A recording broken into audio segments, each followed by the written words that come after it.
you have what it takes to be the next future star of wrestling? The #1 training facility in the Southwest is enrolling new students for a career in professional wrestling.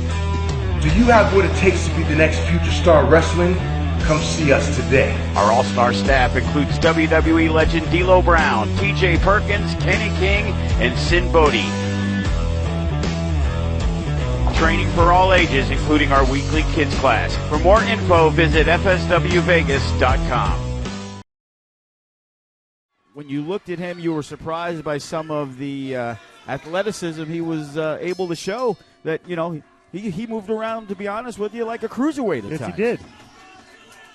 I think Brian Cage is kind of laughing about he's stomping the line. Look at that. Whoa, look at that. Oh. And going for the quick cover, one. After an eye poke, how's the referee going to allow that? And look at this, Funny Bone. I think you would think Funny Bone's strategy, a man who prides himself on his great cardiovascular abilities, would want to take this match into the deeper recesses of the time limit. Well, not if you can finish it in 5 seconds. I mean, how much sense does that make, Joe? But you really think he's going to finish Brian Cage with a roll-up? Well, he did. You know, if I mentioned that about the thing, you would say I was an idiot. I'm gonna talk to Funny Bone when this match is over and tell him that you don't think he knows how to wrestle, because it sure sounds like you're very opinionated on his performance so far, and that you maybe you say he's making a lot of mistakes already. All I'm saying is a roll up after 5 seconds is probably not going to get the job done. Then you tell him that. I would. Okay, well, why don't you? When he comes back, tell him how you think he's going. I'm going to tell him anyway that you said that he doesn't know how to wrestle. See, that's how you twist things like you always do, trying to instigate. And nice European uppercut by Brian Cage, trying to slow down Funny Bone. Nice leapfrog into to a hip toss, but look at this. They both reverse it. He's going to try to pin him again. And Funny Bone is able to fight back as Cage is trying to reverse it over. Funny Bone showing some strength there. Look at now he's got him in a submission, Joe. Could this be? Wow, boy, Brian Cage is getting worked here by Funny Bone. Well, you know, the backstory is there was some issues in travel. Brian Cage showed up right at showtime. Actually, he showed up after about the third match. Did he really? Yeah, so he basically put his bags down, and he had to get ready to wrestle in about 10 minutes. Well, what kind of idiot would book a flight that gets him to the building after the third match? Well, unfortunately, his ride, that will remain nameless, Paul London, canceled at the last minute. Uh-huh. And Brian Cage ended up having to take a flight because he was expecting to drive down with Paul London. Oh, interesting. So Paul London screwed him over. Bottom line. And then he had to pay probably more than he was getting paid to take a flight in the last minute just to be here. Well, I'm sure he got reimbursed, right? By who? I'm sure, well, the person that was going to be paying Paul London to appear would take that money and reimburse Brian Cage.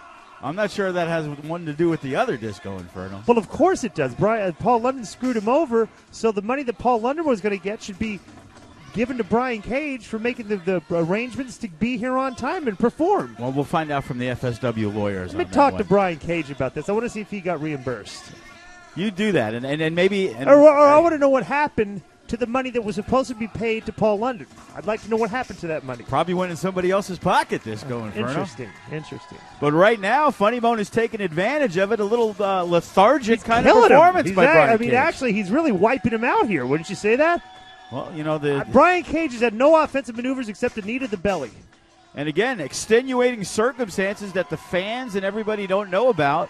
You know, I heard rumors that when we were talking about our lowdown exclusive with Jason Cash that he feels somebody slipped something in his drink. Oh, well, I'm not surprised. So this is Vegas. You know, people do not know when they see something. They're like, wow, man, we've seen Brian Cage, and this guy's been outstanding, really off to a slow start.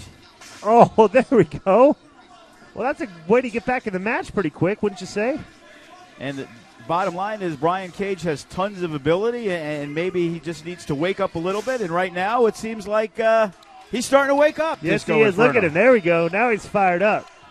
I think he sent that one out to Paul London. Did you see that? Yeah, he did. You know, screw you, Paul London, I think he said. That's right. He's going to blame Paul London if he loses the match. 1, 2. But it looks like Brian Kind of Cage. interesting you talk about Paul London. My good friend Peter Gruner was in town this week, and I went to go eat at the Caesars Buffet with him. We had a discussion about Paul London. Is that right? Yes. Yes. For people who don't know who Peter Gruner is, He's a friend of mine. that's right. Yeah. And he was talking about how Paul London kind of like, over the years, kind of like just went off the deep end and just kind of out to lunch spaceman outfits and Yes. kind of like really just lost his way. You know, I'll be honest with you. I had a conversation with somebody about that situation, Right. And I think he plays up to the part of where. people think he's a nutcase. Yes, right. Because when he has been here, he has been 1,000%. Well, what about the time when he had for his ring entrance? He came to the ring and he shook every fan's hand in attendance. Yes, he did. Okay, what? I mean, who does that? He's a fan-friendly kind of guy. But you don't have to shake every single fan's hand. Well, I mean, you know- you go to the front row. So you don't walk out in the crowd and say hi to every single person that showed up during your ring entrance. There's a time constraint, obviously. Obviously, and Oh, look at what that. a move! It looked like he was just going to swing him off from the turnbuckle. 1, 2. But instead, he turned it into a backbreaker. Yeah, good move. And look at this. Oh, he's got the camel clutch. This should be it, Joe. And the power. Look at the arms of Brian Cage. This should be it. Looking to make Funny Bone submit. And he is wrenching it on. But What is he doing? Why did he relinquish that hold, Joe? I couldn't answer that question. He had it cinched in. He had the camel clutch. There was no chance for escape, and he just decided to let the guy up. Brian Cage, obviously. Maybe I wants know to- what happened, Joe, because he got to the show so late. He's probably cramping. It could be. Yeah, he's cramping. That's You know, the explanation. And he needed to get some more flexibility going in his arms this Yeah, time. absolutely. Here's wherever the cramps are. Right now, Like, you know about cramp. You know, Funny Bone has menstrual cramps. You know, and he has to deal with that issue. Yeah, I've not heard that myself, but nice elbow by Brian Cage, who got off to an extremely slow start. He's got a sweat going now. He's warmed up and he's got it going on now. You know, he expected to get here early, hit the gym a little bit, get a little pump going. Probably have some egg whites. A nice maneuver by Funny Bone, rolling him up. 1, 2. Well, he just pulled his trunks. And look at this, Cage trying to hold on. And look Oh, at the now reversal. that's a great move. Boy, he's really working that back cage, and that's smart. And if you notice, one thing we've seen so far with Brian Cage, and you were talking about his athleticism and the extra muscle that he is added on, right now, very mat-based. Yes. And using some submissions that we haven't seen him do in the He's trying past. to break the guy's back. You know, break down the core, which is a smart thing to do. You break one of these like Funny Bone breaks the hold. One of these high flyers, you know, you break down the core. They can't move. They can't jump. They can't move fast. So this is smart. Well, it's adding a little bit more to his offensive arsenal, and that can't be a bad thing. You know, and Brian Cage has a great offensive arsenal to begin with. Now adding submission maneuvers, it's kind of like a UFC fighter. You know, a ground and pound guy who all of a sudden starts making people submit. A little more difficult to beat this guy, and Brian Cage is trying to turn it up. But right now, Funny Bone trying to fight back. He looks pretty tired, Funny Bone. Big clothesline, down goes Cage. And the back elbow is Funny Bone trying to get fired up. Boy, this match has done a 180. And a beautiful drop kick, and down goes Brian Cage. Brian Cage ran out of gas, it looks like now, huh? Oh, he better find himself that second wind if he would like to advance and move on for the opportunity to become the elite champion. Funny Bone, the former No Limits champion, looking to step it up and get to elite gold. And look at this. Brian Cage has got him up. He was looking for the finisher, but no, he ends up eating the big knee to the side of the head. And believe me, we knew this was no gimme for either guy. But look at that. Brian Cage once again, and Funny Bone is able to reverse it. And the double stomp. And Brian Cage is down. Funny Bone. But for a guy, we talk about all his cardio, he looks a little gassed, Disco Inferno. They're both out of it right now. You know, the submission maneuvers, the strength of Brian Cage wearing down Funny Bone. And on the opposite side, Funny Bone trying to use his superior athleticism and speed Going for the discus punch. He misses. Oh, the big super kick. Right to the chin and the enziguri to the back of the head. But Cage is still up.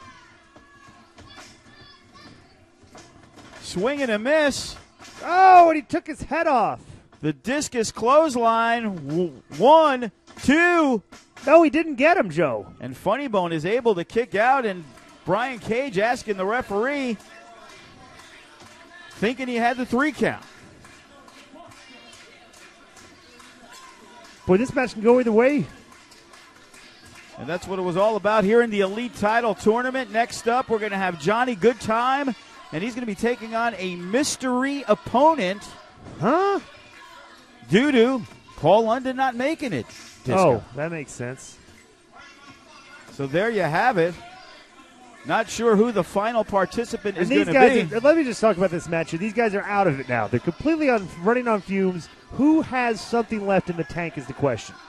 And why is he trying to suplex him onto the floor? A count out is a win, Disco. Well, big mistake by Funny Bone, obviously. And bottom line is Funny Bone capable of suplexing Brian Cage? Well, Brian Cage is capable of suplexing Funny Bone, I'll tell you that. And look at this Funny. He's from the second rope. He was able to get him up. The power from Brian Cage, suplex him back into the ring. 1, 2. No, he couldn't get him. And Cage trying to finish him. 2. And you can see he's tired, Disco. He's just going for pinfalls. He's not even trying to do anything. Well, you could probably feel the Funny Bone's out of it, and he just can't keep him down. And Brian Cage is screaming at the referee. What does he got to do to finish this guy? Counted 3. But in all defense of the referee here, Funny Bone kicked out. And now look at this. Shining Wizard by Funny Bone because Cage was busy jawing at the ref. And these guys, they're both out. Yes, they are. As the crowd is chanting, they're trying to get behind Funny Bone and see him advance and possibly become the new Elite Champion. Well, he's got to beat those other guys before he becomes a new Elite Champion. And there's Cage with the forearm. And these guys, they are fighting. Funny Bone perched on the top. Oh, God. Ouch. And Cage, fortunately for him, lands on his feet, Disco. And he played sucker. He goes for the double stomp. He misses.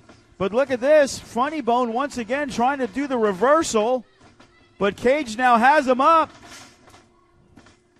Not a great power bomb, but now look at the power. Drops him again. What is he doing? And Funny Bone slithers out. And look at this. He holds the ropes. This is going back and forth. You can't even call it Disco Inferno. Down.